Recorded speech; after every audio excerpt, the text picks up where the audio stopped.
আমার মা বাদ্যা, আমার বাপ বাদ্যা, আমি বাদ্যার ঘরের বাদ্যা, আমার গোষ্ঠী বাদ্যা।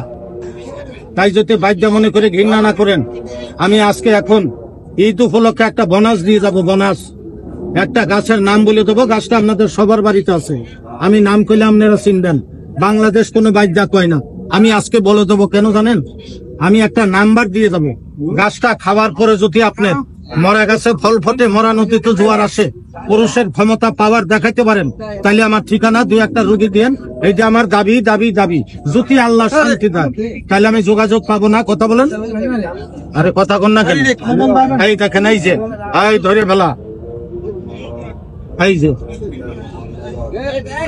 তবে একজনে কই, সর্দার আপনি একটা গাছ দেন কোমরে বাঁধার জন্য। আমরা দেখি বাজারের মাঝে একটা গাছ আমাদের খাওয়ার জন্য বললেন।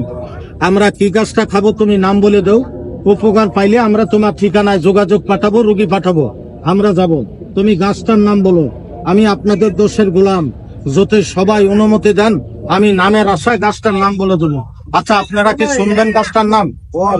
সবাই বলেন, বলবো? দেখেন গাছটাকে চেনেন কিনা।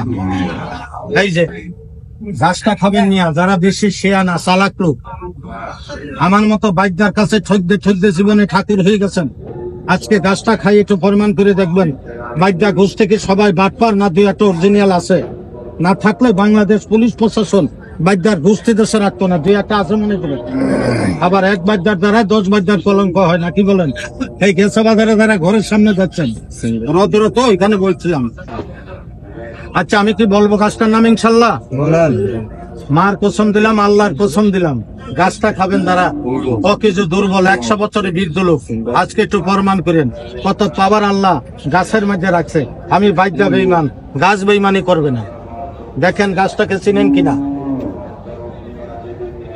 যে গাছটা আমাদের দিনের নবী, আখিরি নবী, শেষ নবী, গাছটা দাড়িতে মেখে মেরাজে দেন, গাছটা ব্যবহার করা সুন্নত। গাছটাকে চিনলেন?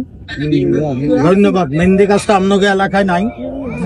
আমি আপনাকে আল্লাহর কসম দিলাম, কোন ভাই, কোন বন্ধু, কোন সাহেব মেহেন্দি গাছটা কেউ কোনোদিন খাইছেন? কথা বলেন। খালি খাইছেন কি? খালি বাদ্যার তাবিজ। আর দেখলে কোন হালার বাদ্যারা বাটপার। আমারে গালাগালি করেন না, আমি কথাটা জুতার নিচে রাখেন। মেহেন্দি গাছটা এলাকায় নাই। কেমন করেন? আমার দিকে তাকান। গাছটা খাবেন কিছু দুর্বল 100 বছরের বৃদ্ধ লোক। এই দেখেন, আমি এবার ওই মানুষ খাওয়া পানক সাপটা ছাড়িয়ে দেই। মাথার মধ্যে ফুল, গলায় মালা, পোলার মতো ফনা, বসির মতো দাঁত, ফাঁস ফাঁস করে ডাকে। এই দেখেন। আচ্ছা, মেহেন্দি গাছটা এলাকায় নাই। কথা কন, কেমনে খাবে? আমার দিকে তাকান। যাদের লড়ে না, চেতে না, মাতে না, কথা কয় না, বাবা গোড়ায় গনে পড়ে গেছে গা। 1 টাইম ক্যাপসুল খাই সংসার বাঁচাইতে হয়। আজকে গাছটা খাবেন কেমনে? আমার দিকে তাকান। আমি আপনাকে 1 টুকরা গাছ দেবো। গাছটা লঙ্গিতে গুজবেন, গুজে একটা কোদাল হাতে নেবেন, মেহেন্দি গাছের গোড়ায় যাবেন। মেহেন্দি গাছের গোড়ায় যে গাছটা কাটবেন না। মেহেন্দি গাছের গোড়ায় যদি আপনি মাটি ঘোরেন, শিকন শিকড় লতা বেরোবে না। মুসলমান গাছটা তোলার আগে একটা বয়ান করবেন, বিসমিল্লাহ। আচ্ছা, বিসমিল্লাহর বরকত নাই? হিন্দু হলে বিষ্ণু। গাছটা টান মেরে তেলে একটু মাপ দিবেন। 4 আঙুল আর 4 আঙুল কয় আঙুল হয়? এই পৃথিবীর পুরুষের শক্তি আল্লাহ আমাদের পুরুষদের দেশে শক্তি 8 আঙুল। গাছটা মাপ দিয়ে পানিতে পরিষ্কার করে চুন সবুরি ছাড়া কাঁচা পান আছে না? কথা বলেন। পানের মধ্যে মেহেন্দি গাছটা দিয়ে মুখে চাবিয়ে একটু রস খাবেন। আমার টুকরোটা লঙ্গিতে গুঁজে একটু হালাল কাজে যাবেন। স্ত্রী আপনার, আমার মা, মিলন করার পরে যদি আপনার বউ জড়িয়ে ধরে কয়, স্বামী তুমি আমার স্বর্গের দেবতা, এ পাওয়ার কোথায় পাইছো, কি খাইছো বলো, সর্দারের জন্য দোয়া করেন। পানিতে ভরসা হবে না।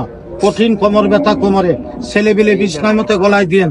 কোন রোগ নাই, সাথে রাখবেন, বান মন্ত্র লাগবে না, বডি বন্ধ থাকবে। এই দেখে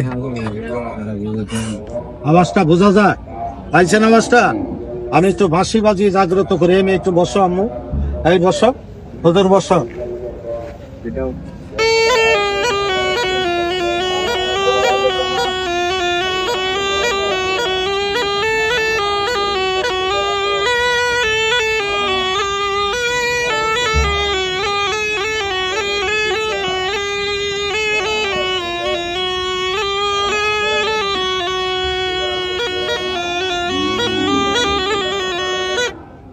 এই দেখেন পরিটা আছে না? কথা বলেন। কেমনে ধরে একটু দেখেন। তবে একজনে